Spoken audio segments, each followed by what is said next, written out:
সবগুলো কাজের সারমর্ম হলো নামাজ। আল্লাহ তাআলা বলেছেন, ওমা খালাকতুল জিন্না ওয়াল ইনসানা ইল্লা লিয়াবুদুন, আমি মানুষ এবং জিনকে সৃষ্টি করেছি একমাত্র আমার ইবাদত করার জন্য। এটা আমার আয়াত না, কিংবা আমি নাযিল করি নাই, কিংবা আমি বলি নাই, এটা বলছে স্বয়ং আল্লাহ।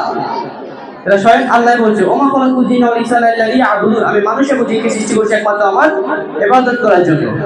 আপনি চাইলে প্রতিটা কাজে ইবাদত করতে পারেন। আপনি অশ্লীল কাজ, অন্যায় কাজ থেকে দূরে থাকতে চান, আপনি নামাজ পড়েন, এটাই যথেষ্ট।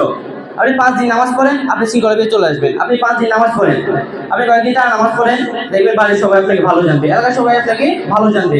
তখন যখন যদি আপনি কোনোদিন আপনার অভিভাবকদের সাথে বেয়াদবি করতে যান, তখন বাড়ির সবাই কি বলবে, যে ছেলেরা তো 5 ওয়াক্ত নামাজ পড়ে, বাট মা বাবার সাথে বেয়াদবি করে, ওটা খারাপ দেখে না? তো আপনি যদি নামাজ পড়েন, দেখবেন আপনি একটা শৃঙ্খলার ভিতরে চলে আসবেন।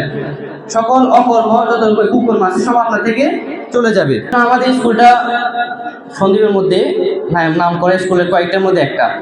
আমাদের স্কুলটা কয়েকবার উপজেলা শ্রেষ্ঠ হয়েছে, আমাদের স্কুল থেকে শ্রেষ্ঠ শিক্ষার্থী নির্বাচন হয়েছে, আমাদের স্কুল থেকে শ্রেষ্ঠ শিক্ষক নির্বাচন হয়েছে। ইভেন আমরা চট্টগ্রাম গিয়েও পুরস্কার এনেছি, ওরকম রেকর্ড আছে আমাদের স্কুলের। বিদ্যালয়ের মধ্যে চট্টগ্রাম গিয়েও আমাদের স্কুল পুরস্কার এনেছে। আমি এই বিদ্যালয়ের স্কাউটের টিম লিডার ছিলাম, প্র্যাকটিসের টিম লিডার ছিলাম। আমার কোনো কাজকর্মে যদি আপনাদের কোনো খারাপ লেগে থাকে কিংবা কোনো অসুবিধা হয়ে থাকে, আমাকে আপনারা ক্ষমা দৃষ্টিতে দেখবেন। প্র্যাকটিসটা যারা নতুন দায়িত্ব গ্রহণ করেছেন, তারা সবসময় একটা হাদিসের আলোকে দায়িত্বটা মেনটেন করবেন। যে নবী করিম সাল্লাল্লাহু আলাইহি ওয়াসাল্লাম বলেছেন, তোমরা পৃথিবীতে প্রত্যেকে একজন দায়িত্বশীল, এবং তোমরা প্রত্যেকে নিজের দায়িত্বের প্রতি চিকিৎসিত হবে, সুন্দরভাবে দায়িত্বটা পালন করবেন।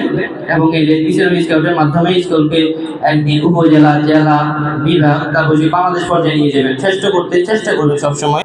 এতটুকু আশা রেখে এবং সকলের সুস্বাস্থ্য কামনা করে, সকলে যাতে গৌরবোজ্জ্বল ভবিষ্যৎ কামনা করে আমি